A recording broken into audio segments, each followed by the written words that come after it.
Good morning, good afternoon, good evening, ladies and gentlemen, wherever you're situated on this great, big, beautiful blue globe floating through the void of Yah's creation. It is the 22nd of April, 2025, and as usual, I'm making the definitive statement going out to legacy media, mainstream media, all the wonks and propagandists. You've been exposed, and guess what? You won't be trusted anymore. Yeah, we're pantsing the elites. Yeah, that's what we're doing here. I'm Dave vonKleist, and these are the WTF Reports. And please visit our website, TheWTFReports.com. Don't forget the word the. Everybody seems to say, I can't find your website. You got to use the word the. TheWTFReports.com. You'll find archives of all the broadcasts and going back for months and months and months. And you can also visit our advertisers page, our sponsors page, and I request that you do so. And we are brought to you in part by the Wave Watch. If you're not familiar with the Wave Watch, a couple of people got themselves educated as to what Rife technology is, and they're enjoying the benefits of using the Wave Watch. And you can do so the same. You can do the same. Go to our websites, visit the sponsors page, and check out the Wave Watch. You'll be glad that you did. And anyway, that said, I don't even know where to start today. There's just so much going on. I mean, there's no shortage of material. It's like a shotgun blast. Which topics do we cover? Well, right off the bat, I'll tell you what, I want to give you, for those of you who are fairly new to the broadcast, I just want to give you a little bit of my background. I've always been a musician.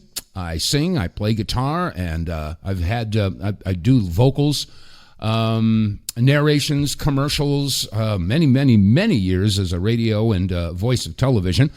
And anyway, back in the 90s, I was at a little radio station, WATR, in Waterbury, Connecticut.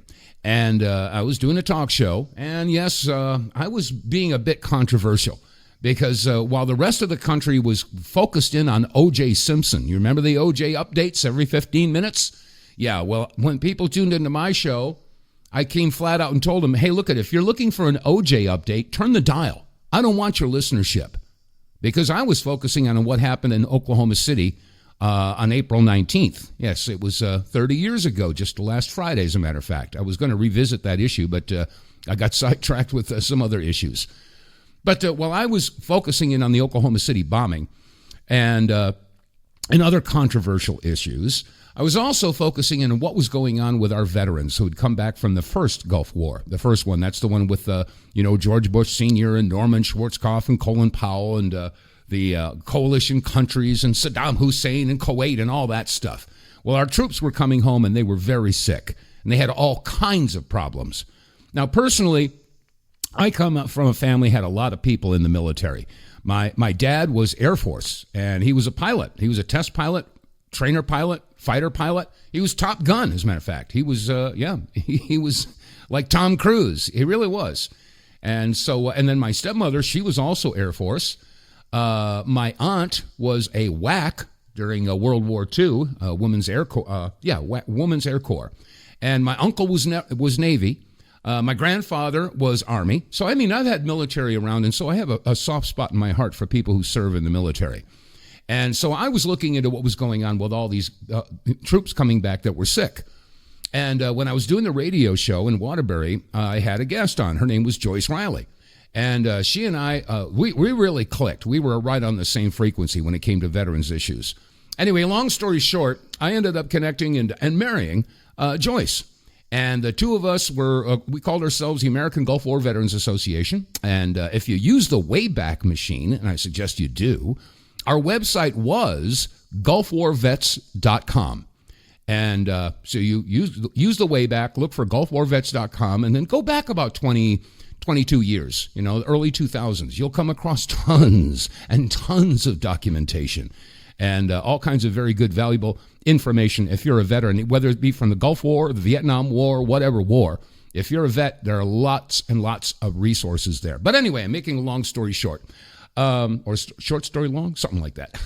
But anyway, Joyce and I spent a lot of time in the legal libraries down in Houston, and we were pulling up every single page of congressional records, Senate reports, after action reports, and we were printing them out, and we took them over to Staples, and we would publish them. We would get them made up, and we were duplicating these things en masse. We were making hundreds and hundreds and hundreds of copies of all these documents.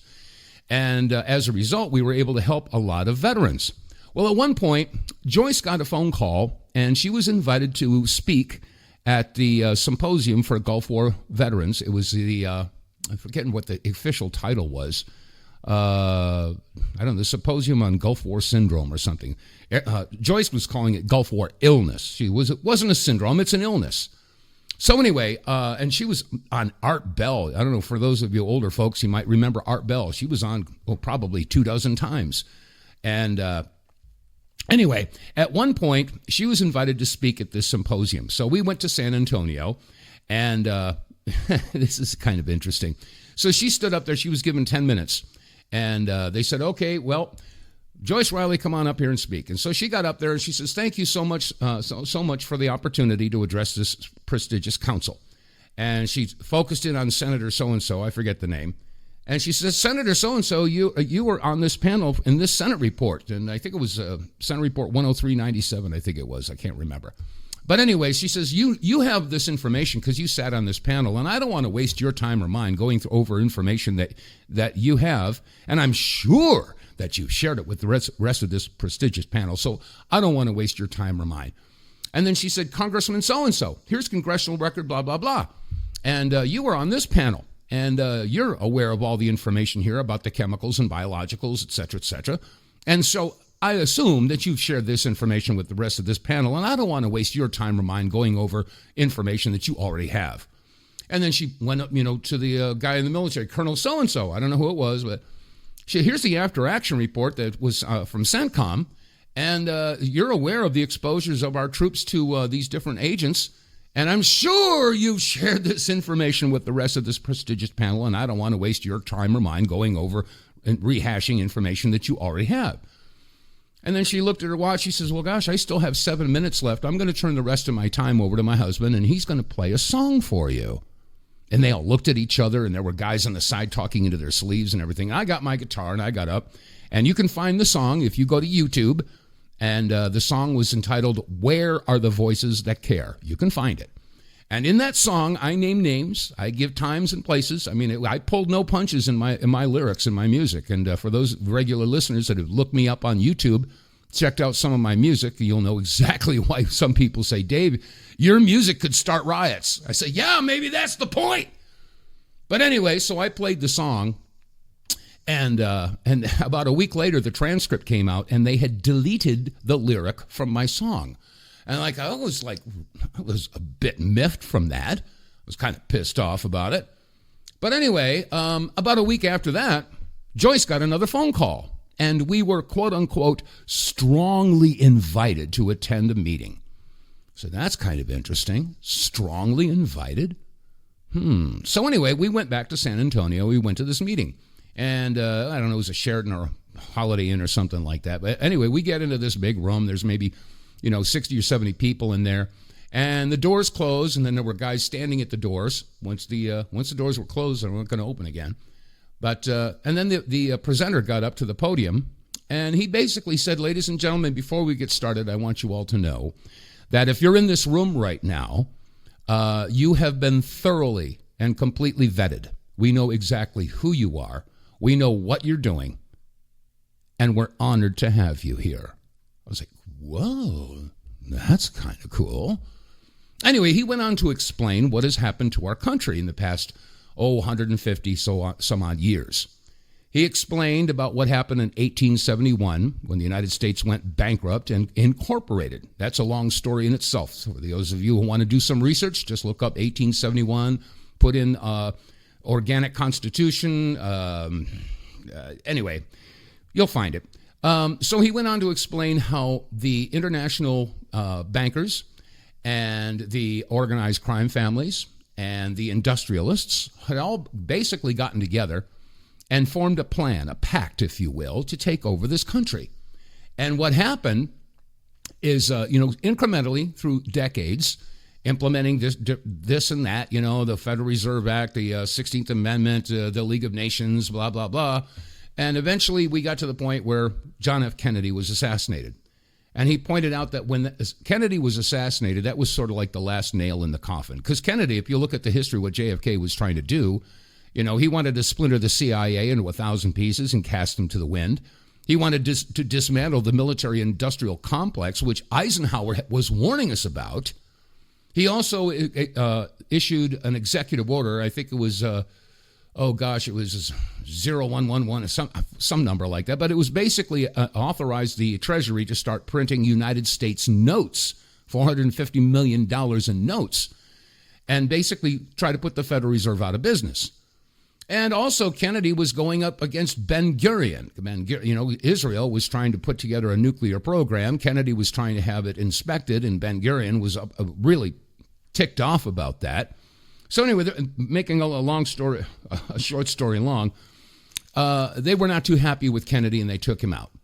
So anyway, what happened since then, he said, we lost our country. He says, but I'm here to tell you that there are good guys out there that want to get back to the original organic Constitution, which was basically sidestepped in 1871, and when the United States became the United States of America Incorporated. So he started to explain all this. He says, look at these evil monsters. It took them decades and decades to do this. They had to be stealth. They had to be patient. They had to be diabolical. They had to be ruthless, but they got it done. Well, I'm here to tell you, ladies and gentlemen, we are going to get our country back, but it's not going to happen in a month or a year or even a decade. We have to remind ourselves that the powers that be, the ones who took over this country, again, were stealth, diabolical, and patient, and ruthless. Well, I'll tell you right now, he says, we have to be just as diabolical, just as stealth, and just as patient. But we are going to get our country back and wrestle it from the hands of those who took it over. And I'm telling you right now, we will get it done with God as our witness, because we are the good guys. We are the white hats. The white hats. That sort of stuck in my head, but I forgot about that for a bunch of years. It wasn't until President Trump's first term, and I believe it was in 2017, 2018, that we started seeing Q posts. Now, I'm not going to, Dave, you're going to go down conspiracy theory to Q post. Well, just hold on a second. Bottom line here is I started seeing some of this stuff, and they started talking about the white hats. Now, I didn't really pay that much attention to it because I'd totally forgotten about that meeting that I was privy to back in 1996. But one day, for some reason, something clicked, and I remembered what that guy had said. We are the good guys. We are the white hats. And that was, like I said, 29 years ago. And all of a sudden, the bulb went off over my head. Oh, my gosh. The white hats, the good guys. They're doing it. They're coming after it. And so that's why I started paying attention to a lot of this stuff. But anyway, I just wanted to share that little story with you because that's been rather significant in yours truly's development here and position in some of the events, world events and political events and world health events. Because all the puzzle pieces all start to fit together when you explore these different issues, whether they be political or, like I just said, each one of them is a puzzle piece. You want to look at the pandemic. Okay, that's one puzzle piece. You want to look at chemtrails. That's another puzzle piece. You want to look at whatever. You look at the 9/11 issue. That's a puzzle piece. All of these things are puzzle pieces, and you can't get a big picture unless you're willing to examine each one of these puzzle pieces and see how they fit together. I mean, this is common sense. But unfortunately, a lot of people don't have any common sense. And to be quite honest, because of our indoctrination system, the public fool system, the generations that we've had come out of that system for the past 20 or so years, they've lost their ability for cognitive thought. You know, I mean, they're really good at memorizing and repeating back. But as far as, being able to be creative and be able to figure stuff out, well, that's just, that's just not happening. And again, that's all according to the plan as well. But anyway, I wanted to share that little bits of history of yours truly, so you'd have a better idea of what my perspective is here. And again, I try to be a centrist on all this stuff. I have no love of both parties. I'm very well documented and on the record through my music and my documentaries of having no love of either party. I call them Republicrats and Demopublicans. Some folks say two wings of the same bird. Well, the bottom line here is that still applies. Yeah, I do lean more towards the conservatives and Trump because, let's face it, folks, we all know what we got for the past 4 years under Biden-Harris. And, that could not go on. If they had gotten, if they'd won that election, if Kamala Harris had won that election, we would be absolutely screwed right now. So anyway, the point is, I just wanted to throw that out there so you'd have a better idea of where I'm coming from on some of this stuff. And I will tell you that one of the most, shall I say, devastating issues, aside from all the crap that our veterans have been put through, I mean, that's bad enough. But during those years of the late 90s and early 2000s, I became pretty good friends with Ted Gunderson. And he and I shared the podium many times at different speaking engagements around the country. And afterwards, we'd end up at the hotel room and we'd be, having a bite to eat and a drink or something like that. And we were basically comparing notes. And the stuff that he was investigating in regard to the sex trafficking, the child sacrifice issue, the satanic cults that are popping up all over the country. And we're talking 30 years ago, folks. And it's been going on and growing and growing and growing. And now we hear about pedophilia, we hear about sex trafficking, we hear about this all the time, as if it's to be expected. Well, no, there's a big pushback coming on. And I got to tell you, I'm going to play for you an audio clip, but I got to set this up. Some of you know who Tom McDonald is, right? He's a musician, and he's been putting out some very controversial music and videos. And I got to tell you, he looks like when I first discovered him a few years ago, I said, oh my gosh, this guy's got tattoos and he looks like he's, an extreme, not a good guy. He did not look conservative at all. But anyway, he's been getting out some really good information. He put out a video about a week ago, and it was in response to a Saturday Night Live skit where Tom Hanks was on the show. And Tom Hanks was portraying himself as a MAGA supporter. And he came out, Tom Hanks is wearing a dirty T-shirt and a jean jacket and a red MAGA hat. And, of course, Tom Hanks wanted to make them all sound like trailer trash and really ignorant, stupid people because all the MAGA people are real ignorant and stupid. Well, Tom Hanks had a response to that, and I'm going to play it for you right now. Tom Hanks is getting roasted right now for going on Saturday Night Live and portraying all Trump supporters as unintelligent racists. Yeah, shocker. Now, while Tom Hanks is an absolute moron, he's also one of the greatest actors of our generation, which is why I was so surprised that he missed the mark so badly. Mr. Hanks, I would like to show you a more accurate portrayal of a Trump supporter. And feel free to take notes. 1 second. Okay, I'm going to pause it right now because he goes off camera. Now he comes back on wearing the same type of a jean jacket or denim jacket that Tom Hanks was wearing. And he also has a red MAGA hat on. And he comes out, excuse me, now he's on camera, and now he holds up a sign. I cannot believe he did this. Yeah, the sign says, Tom Hanks is a pedophile. Oh, my Pretty good, right? I didn't even have to go to acting school for that. Anyway, Mr. Hanks, on behalf of all of the people that you so ignorantly insulted last night, you. Also, I'm dropping a brand new music video on Friday, and awesome. You're probably not going to like it, Mr. Hanks. See you then. So, yeah, he's not pulling any punches, ladies and gentlemen, not at all. So, and I'm curious to see if Tom Hanks is going to file a lawsuit. I have a feeling that he won't do that because that will involve what they call discovery. Anyway, And he doesn't. And Tom McDonald doesn't care if he's offending anybody. He's been doing some good stuff. Anyway, that said, I just wanted to share that story with you about what had happened here in my discovery of the white hats. So anyway, okay, let's see. Coming up on 26 minutes past the hour. You know what? I'm going to open up the phone lines. Why not? Let's open up the phone lines. I had a couple of clips I was going to play because you regular listeners know that I deal with the audio receipts. I deal with either hard documentation or audio receipts, so you're hearing it directly from the horse's mouth, as they say.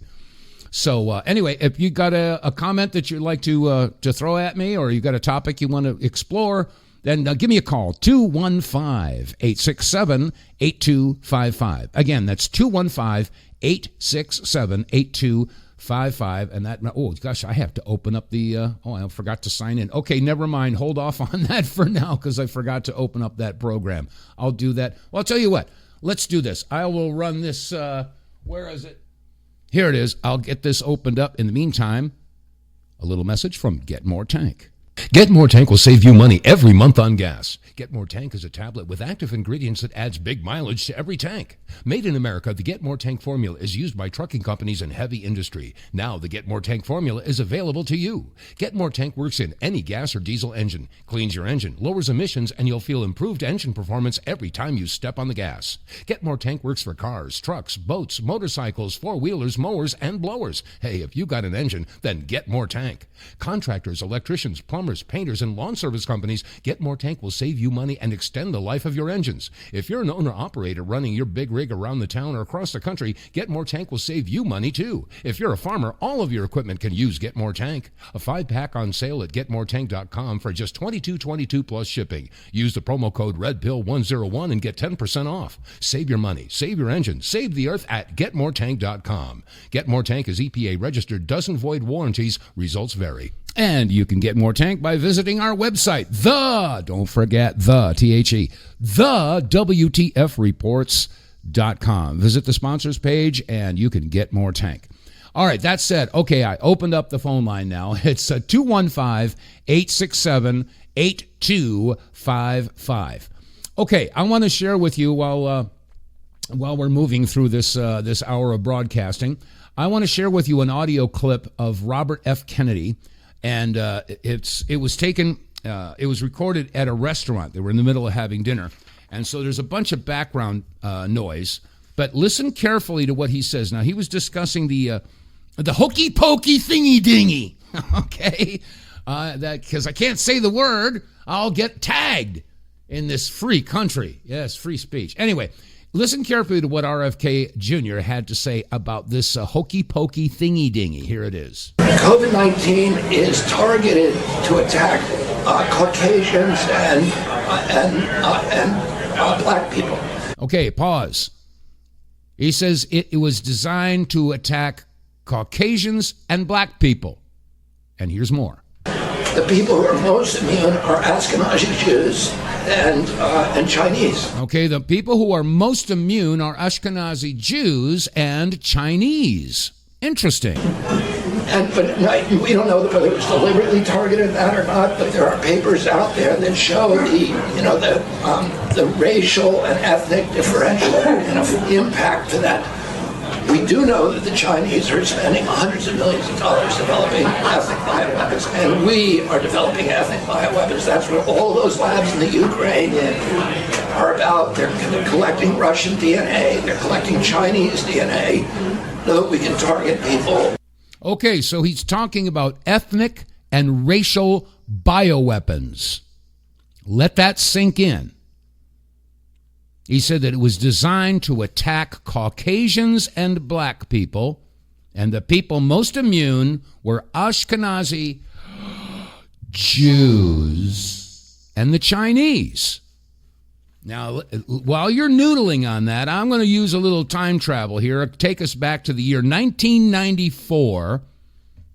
And this is a document that came directly from the U.S. Army War College. It's entitled, and I suggest that you look it up. It's entitled, The Revolution in Military Affairs and Conflict Short of War. It was written by Stephen Metz and James Kivet. Okay? And this is from the U.S. Army War College in 1994. I go to page 9. Now, remember what you just heard from RFK. He was saying that it was designed to attack Caucasians and black people, and the people who were immune were Ashkenazi Jews and the Chinese. All right, now I read from this document from 1994. I read, certain biotechnical weapons considered by some to violate the Biological Warfare Convention, to which the United States is a signatory, also may transgress American values regarding appropriate means. Most Americans would not support the use of a weapon designed to target only a specific racial or ethnic group in anything less than a war for survival of the nation. Could the government and military of this multi-ethnic republic face charges that it was developing or using a weapon targeting Africans, Jews, Koreans, Hispanics, etc.? Would defense against such a charge occupy the attention of policymakers to the detriment of other essential business? And even accidental injuries or deaths caused by, quote, non-lethal, unquote, anti-material substances could be politically damaging, unquote. Again, that's over 30 years old, folks. Now we're looking at the reality of this manifesting itself. This is some terrifying stuff that we're up against. Now, this is crimes against humanity. And this is exactly why I believe that Putin had good reason to go into Ukraine, because of the fact that we've got over 35 biolabs that were brought in there by the United States with the help of the Biden family.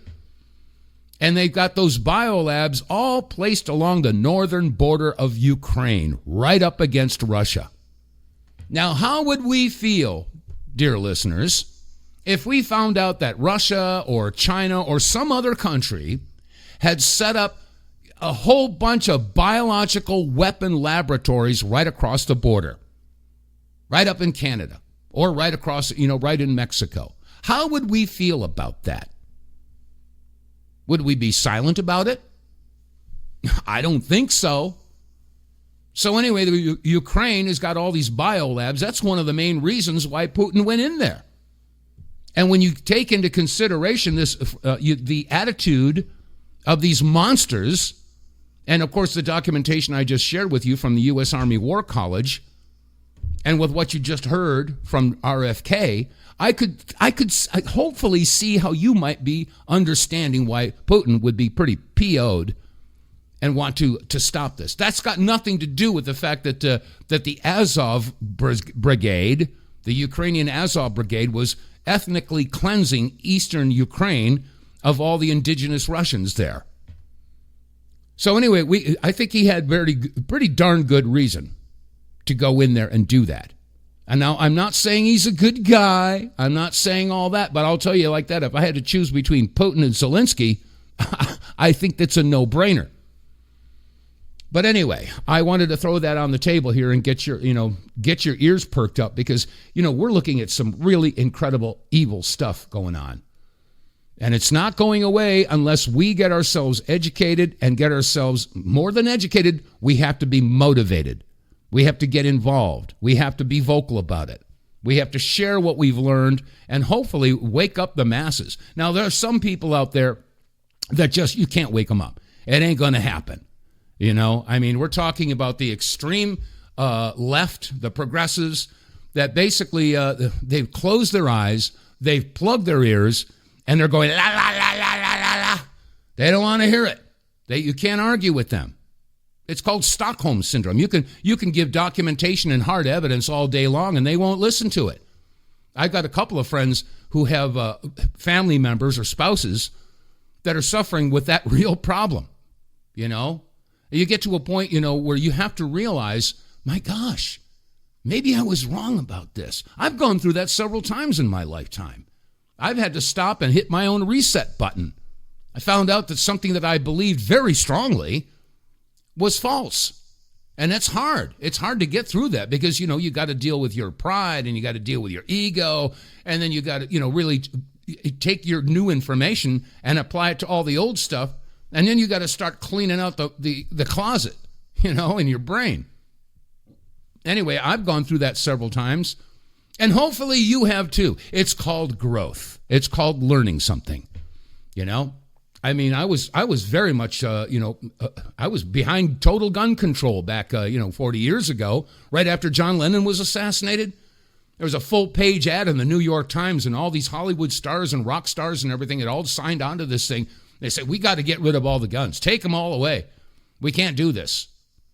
And then I saw a bumper sticker, and it said, those who beat their guns into plows will plow for those who didn't. And that was Thomas Jefferson who said that. And that made me stop and think. Because we do know that, the powers that be, they enjoy their position of power, and they're not going to give it up. No. They're not going to give it up. The only way they give up power, you can't legislate them out. You can try if you want, but they will fight. And they will fight. They will use physical force. And as a matter of fact, Jamie Raskin, he made a statement that was rather chilling. He's saying when the Democrats come back into power, and he says, I'm sure that they will. He's very confident. We're going to have these conservatives are going to have to deal with the consequences. I wonder what he meant by that. And even Chuck Schumer was making very, shall we say, inflammatory statements. I mean, these Democrats, these I don't even want to call them Democrats. I don't know what to call them because they sure as heck don't believe in democracy. They wouldn't be doing what they're doing right now with the mandate that the American people gave to President Trump right now. I mean, we're talking about millions and millions of people that are behind Trump. And even the CNN polls are showing that, that more people are behind Trump. I mean, he doesn't have a big approval rating, and I understand why, because he's doing some really screwed up stuff as well. A lot of us are saying, wait a second, how can you be cozying up to Israel so close? As a matter of fact, I got a clip here. Oh, let me see. What did I do with it? Let me see if I can't find it real quick. It's basically has to do with, oh gosh, where is it? See, I don't have a producer here that I could say, okay, pull up clip number 7. I don't have anybody doing that for me. I got to do this while I'm on my own. Where is it? Okay. Oh yeah, here it is. Okay. Check this out. This may seem unrelated. They took it down. Son of a gun. They took it down. Isn't that something? Well, this was it was a news item from WPIX Channel 11 in New York City. And, it had to do with, some, endowments or grants. This Jewish guy was saying, hey, look, they've got grants for African Americans, and they've got grants for Hispanics, but they don't have any for Jews. And so they were putting out by some legislation to make Jews available for some of these grants and these millions and millions of dollars. And say, whoa, wait a second. They were talking about how this is being racially, they were being racially discriminated. Say, wait, Judaism is not a race. It's a religion. So you can't play the race card if you're a Jew. You can't do that. And yet, God forbid you should go up against one of them. No, you can't do that. If they want it, they're gonna get it. And I'll tell you, America and the rest of the world is not behind Israel right now. And I will tell you that if you're Jewish out there, you would do well to condemn Israel. You're not betraying the people of your faith. No. Israel is an imposter. Anyway, that's my own particular take on this. And I've got Jewish friends that feel the same way. They're saying not in our name. Netanyahu and his entire cabinet, they are absolute monsters. And let me see if I can pull this up. I had a quote here from Jeffrey Sachs. By the way, he's making the rounds. And, here it is. Okay, check this out. This is Jeffrey Sachs, and he's absolutely brilliant. Listen what he has to say. The Israel lobby dominates American politics. It's very dangerous. I'm hoping that Trump will not destroy his administration and worse, the Palestinian people, because of Netanyahu, who I regard as a war criminal, properly indicted by the ICC. Netanyahu's greatest dream in life is a war between the United States and Iran. He's not given up, and it's not impossible that that would come also. And that's because the U.S. in this regard does not have an independent foreign policy. It is run by Israel. It's tragic. Yes, it is. And he's not incorrect. And this whole thing about the push for a war with Iran, this has been going on for a long, long, long time. As a matter of fact, shortly after the 9/11 attacks, General Wesley Clark made this comment, and this is some very interesting stuff. Some of you may have heard this. If not, pay attention. Again, this is General Wesley Clark shortly after the 9/11 attacks. About 10 days after 9/11, I went through the Pentagon and I saw Secretary Rumsfeld and Deputy Secretary Wolfowitz. I went downstairs just to say hello to some of the people on the Joint Staff who used to work for me, and one of the generals called me and he said, "Sir, you got to come in. You got to come in and talk to me a second." I said, "Well, you're too busy." He said, "No." He says, "We've made the decision. We're going to war with Iraq." This was on or about the 20th of September. I said, "We're going to war with Iraq. Why?" He said, "I don't know." He said, "I guess they don't know what else to do." So I said, "Well, did they find some information connecting Saddam to Al-Qaeda?" He said, No. He says, "There's nothing new that way. They've just made the decision to go to war with Iraq." He said, "I guess it's like we don't know what to do about terrorists, but we've got a good military and we can take down governments." And he said, "I guess if the only tool you have is a hammer, every problem has to look like a nail." So I came back to see him a few weeks later, and by that time we were bombing in Afghanistan. I said, "Are we still going to war with Iraq?" And he said, "Oh, it's worse than that." He said, he reached over on his desk, he picked up a piece of paper, and he said, I just got this down from upstairs," meaning the Secretary of Defense's office today, and he said, "This is a memo that describes how we're going to take out 7 countries in 5 years, starting with Iraq and then Syria, Lebanon, Libya, Somalia, Sudan, and finishing off Iran." Okay, he said they wanted to have 7 wars in 5 years. Well, it's obvious that they didn't keep to schedule, but they sure as heck got that whole sequence of events down. And you know what? Let me see, where is it? I got it here. Pulling up. Oh, here it is. Again, let me go back to Jeffrey Sachs. Here's what he had to say about these 7 wars. Netanyahu has a different idea. His idea is, we captured the Palestinian lands in 1967, and we're never going to give them back. So we're just going to rule over the Palestinians. He says we're going to keep the land. There will be resistance. Hamas, Hezbollah, other militant resistance. What will we do about it? You can't really fight the terrorists, he says. You have to fight the states that back the terrorists. And Iran is the central one in his mind. But interestingly for Netanyahu, he lays out one by one. Yes, of course, Iran is the central one in his mind, but so too is Iraq under Saddam. He supported Hamas. Right. So too is Bashar al-Assad in Syria. Iran, Iraq, Lebanon, Syria, Somalia, Sudan, and Libya. And you know what the plan was?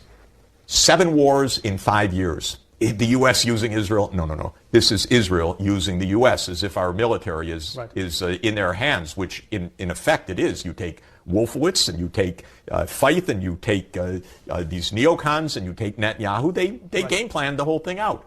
Well, I regard Netanyahu as having been our greatest disastrous president of the 21st century because he ran American foreign policy for 20 years and he cost us trillions of dollars. And where is the Middle East today? War in Syria, war in Lebanon, war in Palestine, unrest in Iraq, war in Yemen, chaos in Sudan, chaos in Somalia, chaos in Libya. Great job, Bibi. You did a terrific job. Shik-shing, shik-shing, shik-shing, shik-shing. Yeah, the military-industrial complex is cleaning up on all of that stuff. That's one of the reasons why they go ahead and go along with all this stuff, that the marching orders that Bibi gives.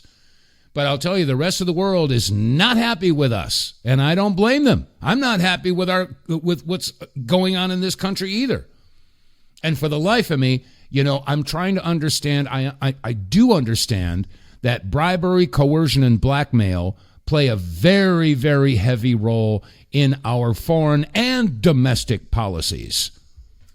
Now, who's pulling the strings behind that bribery, coercion, and blackmail? Well, you can think about it. You're going to think about it. Well, maybe that's why we haven't heard anything about the Epstein files. I wonder why. You know, I remember that, remember Dan Bongino about a month ago? You know, they were talking about all the blackmail tapes. And, you know, he couldn't figure out, my gosh, no, they're going out to some Middle Eastern country. Don't know who. Let me see if this is the right clip. I'm going to go ahead and play this. What cause is dear to your heart? Cause is dear to my Israel, defense of Israel. Okay, that's what cause is dear to your heart. He says Israel, defense of Israel. And again, I don't know why Dan Bongino and so many other people in positions of influence always put Israel first. Why is it that they put Israel first? Maybe we should ask former Congresswoman Cynthia McKinney. What happens is at the campaign phase, not after one is sworn into office, at the campaign phase, all of the candidates swear this allegiance in one way or the other to Israel. Now, today in 2024, there is language that must be placed on your website. So by the time everyone is sworn into office, they've already pledged themselves to Israel. That is the problem. No matter who wins, no matter who loses, Israel never loses. If this capital crumbled to the ground, the one thing that would remain is our commitment to our aid. I don't even call it aid, our cooperation with Israel. Thank you, Nancy Pelosi. How about you, Chuck? For as long as I have the privilege of serving in the Senate from New York, I will unflinchingly, unstintingly, and with all of my strength be Shomer Yisrael, a guardian of Israel. Ladies and gentlemen, Am Yisrael Chai. In Israel and America, the Jewish nation lives now and forever. Now and forever. So you see, we do have traitors among us. You cannot serve two masters. And I think it's Thomas Massey? I think he's put forward a bill that would make it illegal for dual citizens to hold office, or for anybody in office to have dual citizenship. I wonder how many of our elected officials have dual citizenship. I mean, Ilhan Omar's taking some heat right now from Marjorie Taylor Greene because she dared vocalize her support of Somalia. And I'm not endorsing what she said any more than I'm endorsing what Chuck Schumer or Nancy Pelosi or any of the other elected officials are saying when they pledge their allegiance to Israel. You cannot do that. Marjorie Taylor Greene is trying to censure Ilhan Omar for making those statements. Well, how come, Marjorie Taylor Greene, you don't go after all the people who have pledged their support for Israel? It doesn't make sense. We have hypocrisy on a level that is just off the scale these days, folks. And for the love of God, we've got to start thinking outside the prepared cage that they've constructed for us. And by, enforcing the false beliefs from the mainstream legacy media that's been pushing propaganda. And by the way, all you conservatives out there that think that you're getting the truth from Newsmax and from OAN and from News Nation and the other alternative networks that have sprung up in the past several years, guess what? The misinformation goes on both sides. So you can't believe what you're seeing and what you're hearing. As a matter of fact, there was a story that broke a couple days ago. I think I saw it yesterday. Maybe it was Monday, yesterday. There was a story that AOC's brother, Alexandria Ocasio-Cortez, her brother was on a boat in Lake Michigan, and it got busted because it was transporting $1.2 million in fentanyl. Now, this is unconfirmed. I tried to look it up, and there are some articles out there that are saying this. As a matter of fact, let me see. I think I may have, where is it? Okay, I have a clip here. Is it this one? Oh, no, they took that down too. I'll be doggone. All right. Yeah, this is an interesting time, folks. Very interesting times. But, yeah, there was an article out there that said that AOC's brother had been arrested for transporting $1.2 million worth of fentanyl. Now, fentanyl is in a whole different category than some of the other drugs, because if you're involved in trafficking, that makes you put in the category of a domestic terrorist. So I don't know if this is, it's been scrubbed. I was looking through it, and I did see it yesterday. I saw a couple of posts about it, and now they're gone. Isn't it cool to live in a free country? Oh, my gosh. Okay. All right. Well, let me see. We got a few minutes left. Hey, this is one last chance for today's show. If you want to call in, do it now. 215-867-8255. Pick up the phone. Yeah, you could do it. Come on. You do it. 215-867. I'll say it nice and softly and inviting. Yes, come join me on the radio. Yeah. 215-867-8255. Cool music. FM 201. Oh, man. Okay, you want to talk about worldwide propaganda. That's why I was just saying. It's an equal opportunity propagandist playground here, going after both the liberals and the conservatives. We're all being fed horse hockey, thanks to the rescinding of the Smith-Mundt Act of 1948. Of course, they didn't really pay attention to it anyway, but there we go. All right, here we go. All right, welcome, caller. You're on the air. Who do we have and where that? Who are you and where are you? I need to know. Carolyn again. I could not resist temptation. Oh, hello, Carolyn. How are you? Well, you're in the. But yeah, you're over there, Silicon Valley. Yeah. Okay, what do you got? We only got a couple of minutes. You're the only person talking about that. Why is she not investigating their loyalty? You know, like this is huge. I don't hear it on any other shows. So you're right on the money with that. I'm just like totally agreeing with everything. And you're doing a great job, by the way, on your own there. I'd laugh sometimes. We were like, where is it? But they're being scrubbed. Yeah. What's that tell you? Okay. Yeah, I know. Go ahead. Well, it's bad. I mean, I'd say that's one of the worst things. Like you said, you're bringing up things like, wait a second. Like, he's like, who the heck is... What happened? Did I lose you? Oh, no. Okay, wait a second. Let's go back. Come on. Where are you? There we are.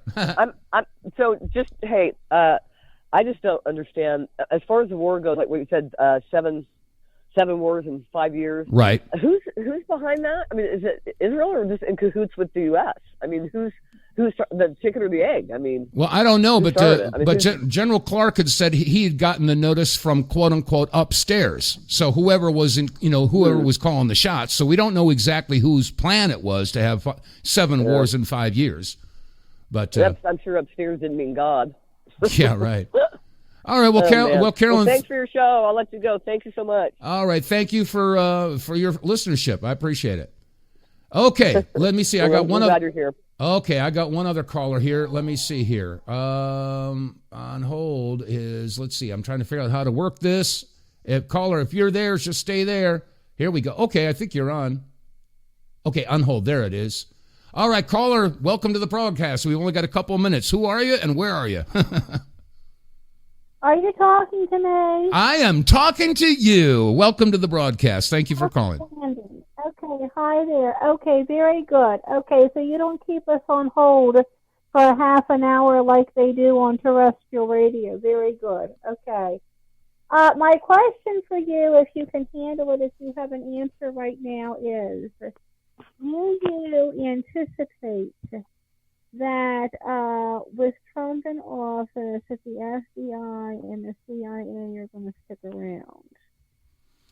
So you're asking me if you think that the CIA and the DOJ, you want to see them dismantled? Is that what you're saying? The FBI and all that? Well, I wonder if, it looks like Trump has taken a look at the Constitution. It looks like it. Mm-hmm. And it looks like he's making decisions about which agencies ought to stay and which agencies ought to go. Mm-hmm. And maybe he's just not going to dismantle the agency in one day. Maybe it's going to be phased out. Who knows? But it looks like he has made a decision that the Department of Education, shouldn't be around, and that should be a state issue. Yeah. So I'm just wondering if now that the DIA, the Defense Intelligence Agency, that might be a part of the Army, Navy, Air Force, Marines that might be attached to our Department of Defense. Right. I think you're right on that. I just wonder about all of these alphabet agencies that do surveillance on us, that spy on us. The CIA, the NSA, the FBI, if they're going to, stick around, or if they're going to continue to do their surveillance, because that's got to be eventually, if not immediately, addressed.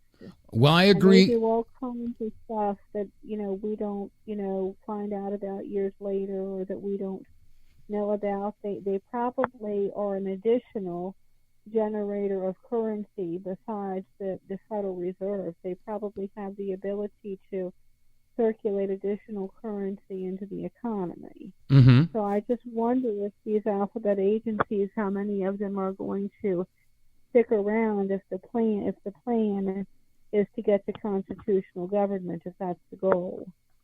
Well, that's a good question. As far as the Department of Education, my own experience tells me that, yes, the Department of Education needs to go. I mean, completely, and send it over to the states. I'm 100% agreeing with that, because the Department of Education has been an absolute disaster for our country. Just look at the past couple of generations, and I covered a story last week in the state of Connecticut, in Hartford. Hartford High School, there was a girl that was graduated, and she was completely and totally illiterate. And she graduated with honors, went on to UConn.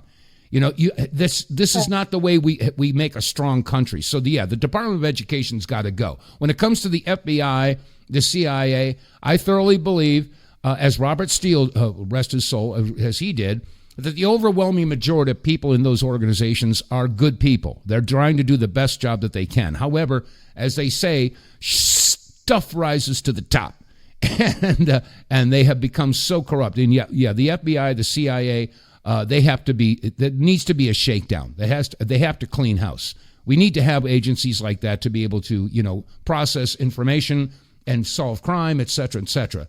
So we can't do away completely with those agencies, but they sure as heck need to be cleaned out. That's my personal opinion anyway. So, anyway, and do you see that happening? I sure as heck hope to see it happen. I'm waiting for the perp walks. I want to see some people in handcuffs, orange jumpsuits, and leg irons. I want to see that. That's for doggone sure, because treason has been wholesale here in the United States.